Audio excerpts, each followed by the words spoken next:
Tired of skyrocketing electricity bill of your home, factory or commercial space? Switch to solar power with AB Solar Power System. Cut your electricity bill up to 100%. Book a free consultation by our experts team. AB Solar Power Systems. Zero your electricity bill by powering a cleaner tomorrow. మరో భారతీయుడు అంతరిక్షంలోకి అడుగు పెట్టబోతూ ఉన్నాడు.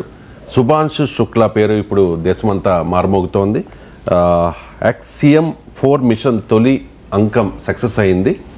రాకేష్ శర్మ తర్వాత 41 years తర్వాత అంతరిక్షంలోకి వెళ్ళిన మొదటి భారతీయ వ్యోమగామిగా శుభాంశు శుక్లా చరిత్ర సృష్టించబోతూ ఉన్నారు. సార్ ఏంటి సార్ ప్రత్యేకత? ఆ చరిత్ర ఆల్రెడీ సృష్టించారు. మీకు అడుగు పెట్టబోతున్నారు కదా, అడుగు పెట్టారు. ఆల్రెడీ ప్రయోగం జరిగింది కదా. ప్రయోగం జరిగింది, ఇంకా రీచ్ కాలేదు. అంతరిక్షంలోకి వెళ్ళిపోయారు. ఇంటర్నేషనల్ స్పేస్ స్టేషన్ రీచ్ కాలేదు. జూన్ 26 రోజు ఇంటర్నేషనల్ స్పేస్ స్టేషన్కు రాకెట్ డాక్ అవుతుంది. ఆల్రెడీ అంతరిక్షంలోకి వెళ్ళిపోయారు. సో మీకు అంతర్జాతీయ అంతరిక్ష కేంద్రం ఇంటర్నేషనల్ స్పేస్ స్టేషన్లోకి జూన్ 26 వెళ్తారు. సో ఇది డెఫినెట్గా అద్భుతమైన విజయం. ఎందుకంటే మనకు 41 ఇయర్స్ క్రితం నాకు ఇప్పటి గుర్తు Rakesh Sharma was the first Indian. అంటే అప్పుడు సోవియట్ యూనియన్ సహకారంతో వారి అంతరిక్ష యాత్రలో భాగంగా మన రాకేష్ శర్మ వెళ్ళారు. సో అప్పుడు నేను జర్నలిజం స్టూడెంట్ను. మాకు ఉస్మానియా కొరియర్ ఒక పత్రిక ఉండేది. అప్పుడు రాశాం, I still remember, if it is Rakesh Sharma it is Osmanian అని. అండ్ ఆయన ఎంపికకు ముందే రాకేష్ శర్మ, రవీష్ మల్హోత్రా అని ఇద్దరు పోటీ పడితే రాకేష్ శర్మ కనుక ఎంపిక అయితే అతను ఉస్మానియన్ అని చెప్పి మేము గర్వంగా రాసుకున్నాం. రాకేష్ శర్మని ఎంపిక అయ్యారు. ఇది 1984లో 41 ఇయర్స్ క్రితం. సో ఇప్పుడు నేను యూనివర్సిటీ ప్రొఫెసర్గా రిటైర్ అయ్యాను. అంటే ఆ గ్యాప్ ఎంత పీరియడ్ అర్థమేటని చెప్తున్నాను. నేను ఒక యూనివర్సిటీ స్టూడెంట్గా ఉన్నప్పుడు రాకేష్ శర్మ వెళ్తే, నేను యూనివర్సిటీ ప్రొఫెసర్గా రిటైర్ అయిన 1.5 ఇయర్స్కు శుభాంశు శుక్లా వెళ్తున్నారు. అంటే జీవితంలో అంత మార్పు వచ్చింది ఈ కాలంలో.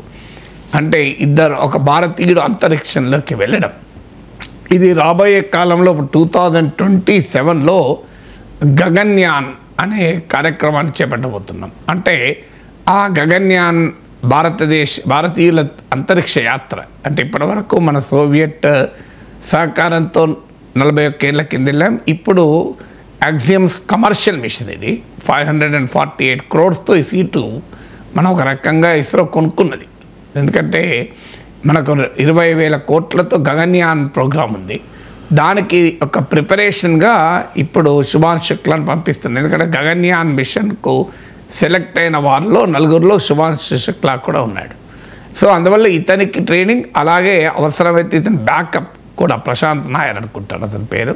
సో వీరిద్దరికీ ట్రైన్ చేసి రెడీగా పెట్టడానికి, అంటే ఒక రకంగా గగన్యాన్కు ప్రిపరేటరీగా ఈ కమర్షియల్ మిషన్లో ISRO purchase the space berth కొనుక్కున్నాం మనము.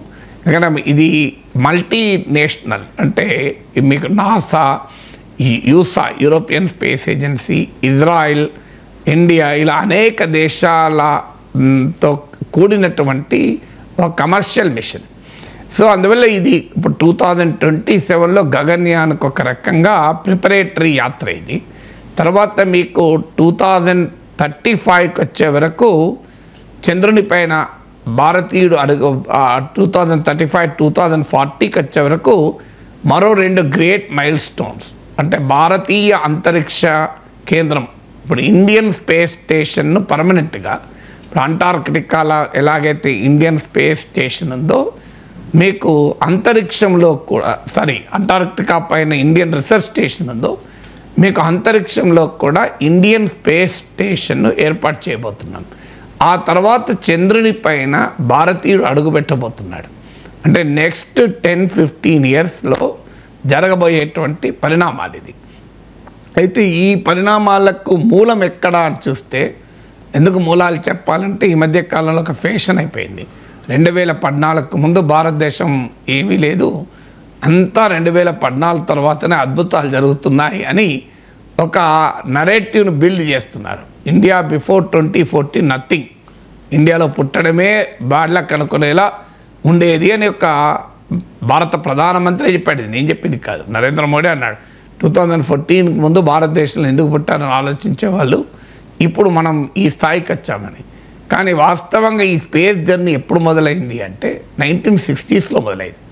మీకు తుంబా ఈక్వటోరియల్ రాకెట్ లాంచింగ్ స్టేషన్ నుంచి అట్మాస్ఫియరిక్ రీసెర్చ్ కోసం తొలి రాకెట్ను అంతరిక్షంలోకి భారతదేశం 1960s మిడ్-60sలో ప్రయోగించింది.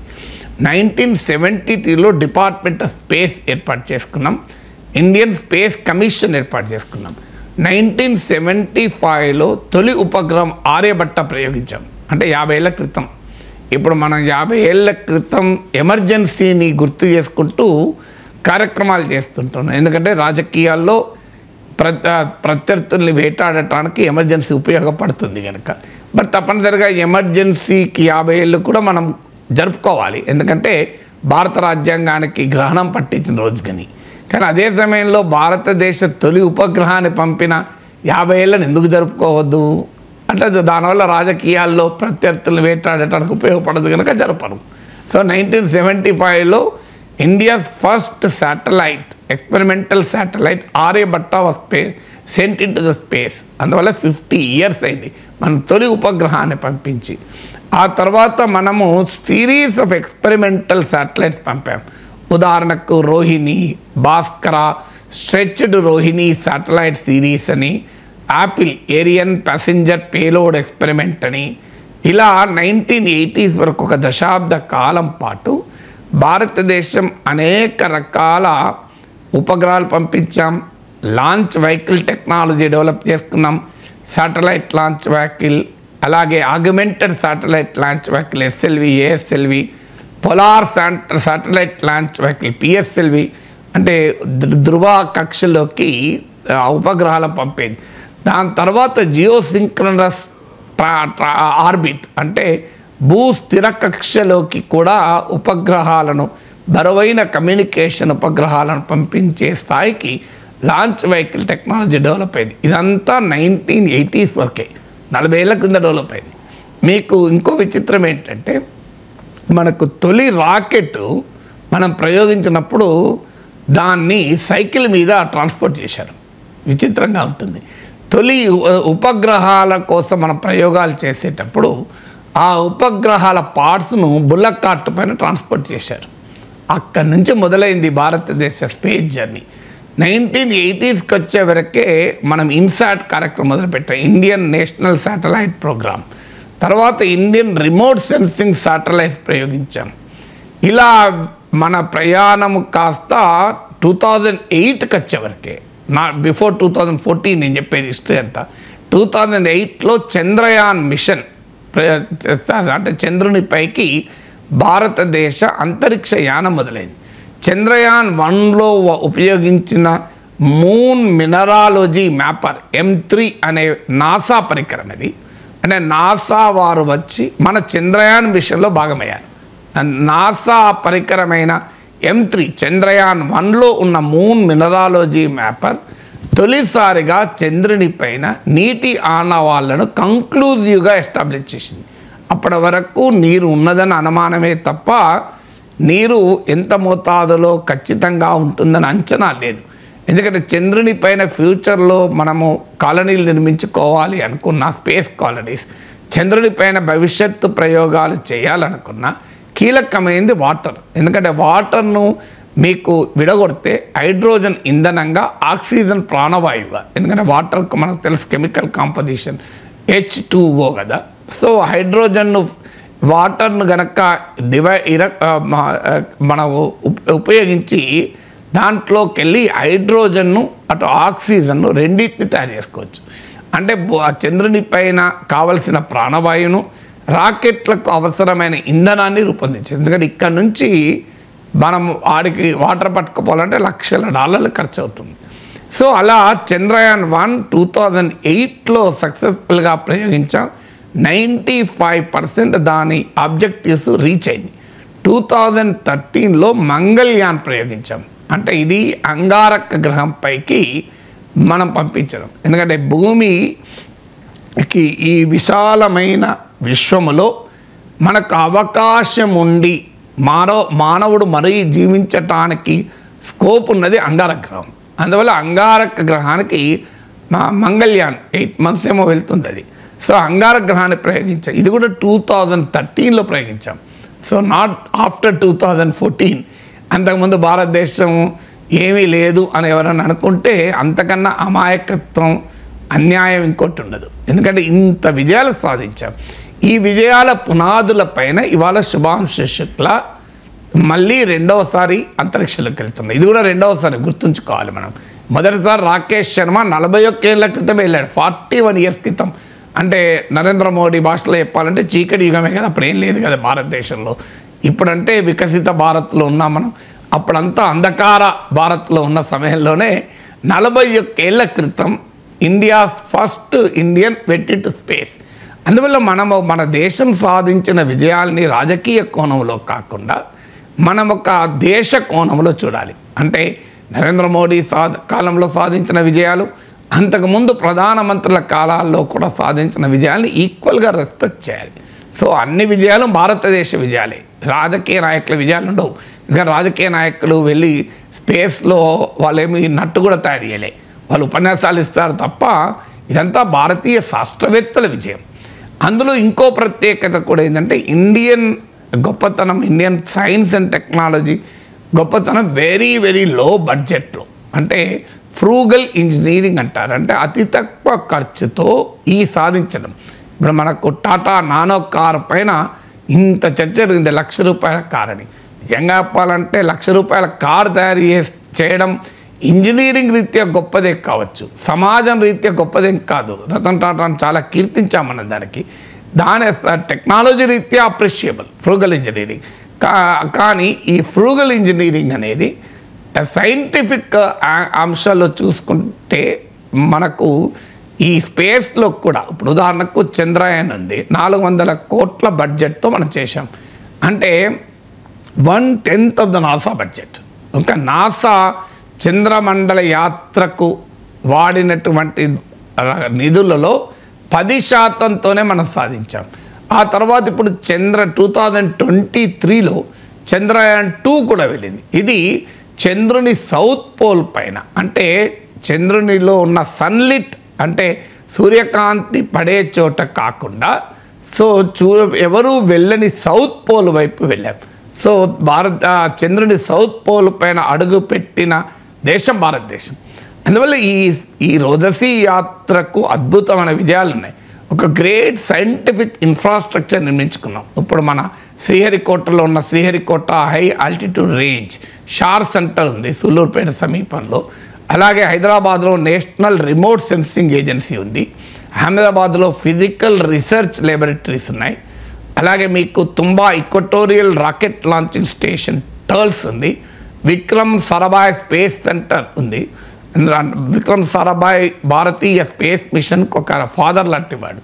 సో అందువల్ల జవహర్లాల్ నెహ్రూ కాలంలో, ఆ తర్వాత కాలంలో భారతీయ శాస్త్ర సాంకేతిక రంగాన్ని ఒక అద్భుతాలు చేయించడం కొరకు గ్రేటెస్ట్ సైంటిస్టులకు రాజకీయ నాయకత్వం ఎంపిక చేసింది. అణుశాస్త్ర రంగంలో హోమీ జే బాబా, వ్యవసాయ శాస్త్ర రంగంలో MS స్వామినాథన్, స్పేస్ సైన్స్లో విక్రమ్ సారాభాయ్, ఎలక్ట్రానిక్స్లో MGK మీనన్, ఇలా గొప్ప శాస్త్రవేత్తల్ని వారు వచ్చి భారతదేశంలో ఈ అద్భుతాలు చేశారు. ఇప్పుడు AS రావ్ అని ఉన్నాడు, మన ECIL ఫౌండర్. చాలామంది గుర్తించారు ఆయన గొప్పతనాన్ని. AS రావ్ నగర్ అని కూడా ఉంది. అమెరికాలో అద్భుతమైన అవకాశాలు ఉండి మీకు HP కంపెనీ ఫౌండర్ అయిన రూమ్మేట్ అమెరికాలో ఉంటే 100 కోట్లు సంపాదించేవాడు. కానీ దేశభక్తితో ఇండియాకు వచ్చి electronics corporation of India limited ప్రధానమంత్రితో కొట్లాడి హైదరాబాద్లో పెట్టించాడు. ఇవాళ భారతదేశంలో దేశమంతటా ఎన్నికలలో వాడే EVMలు ECILలో తయారవుతాయి. సో ఎలక్ట్రానిక్ ఓటింగ్ మిషన్లు అన్నీ ECILలోనే తయారవుతాయి. అందువల్ల ఆ AS రావ్ నగర్ ఎంత సామాన్యుడు అంటే RTC బస్ ఎక్కి AS రావ్ నగర్ టికెట్ ఇయ్యని అడిగేవాడు.